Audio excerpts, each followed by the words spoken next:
Bonjour et bienvenue à tous. Vous êtes bel et bien sur votre chaîne d'information préférée, Actualité africaine. L'information nous place au sommet du monde et nous avons pour préoccupation majeure de vous informer non seulement sur l'actualité à l'échelle continentale, mais aussi mondiale. Alors, si vous êtes nouveau sur la chaîne, pensez à vous abonner.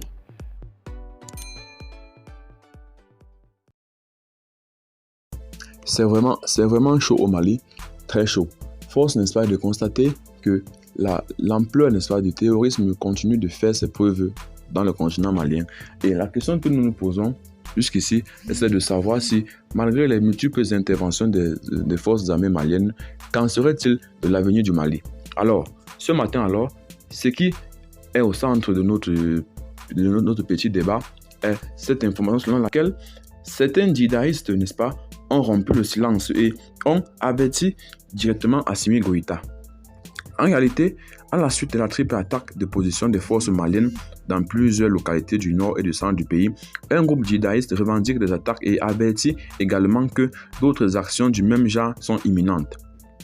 Le Mali a été frappé par plusieurs attaques simultanées dans les villes centrales de Sévaré, Niono, Bafo dimanche matin. Au moins 6 soldats ont été tués dans les combats pour repousser les assaillants islamistes. À la suite de ces combats, et pour la première fois, un groupe terroriste a revendiqué la paternité de ces incursions et a également averti de l'imminence d'autres attaques dans plusieurs grandes villes dont Bamako.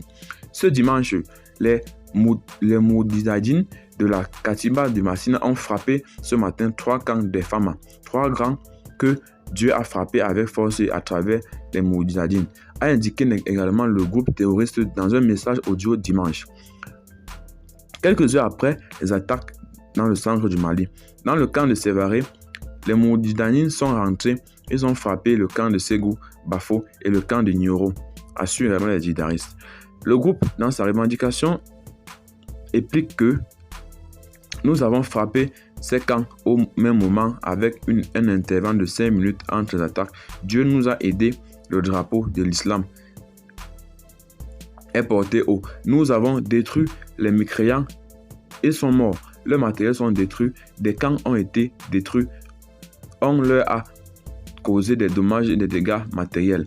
Selon le message audio, les terroristes ont également mis en garde le président de la transition malienne et son gouvernement que la guerre va recommencer.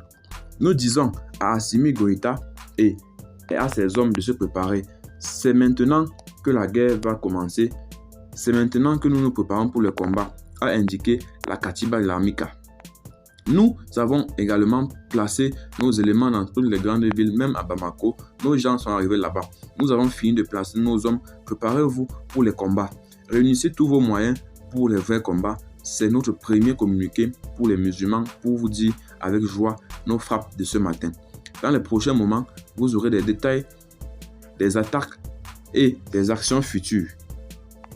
Également, ça, ce sont les messages qu'ont indiqué les groupes terroristes. Alors, face à cette question qui suscite beaucoup de remous dans le cœur ou dans le cerveau des peuples du continent malien, qu'en est-il donc de cette situation qui peu à peu continue de s'aggraver? Alors, c'est donc ainsi que nous mettons fin à cette minute de l'information, n'est-ce pas? Abonnez-vous à la chaîne si vous n'êtes pas encore, partagez surtout la vidéo si vous la trouvez intéressante et abonnez-vous encore pour ne rater aucune de nos prochaines vidéos. Déjà, que vous informer à l'échelle continentale, mondiale, voire internationale est notre souci et préoccupation majeure. Bye bye.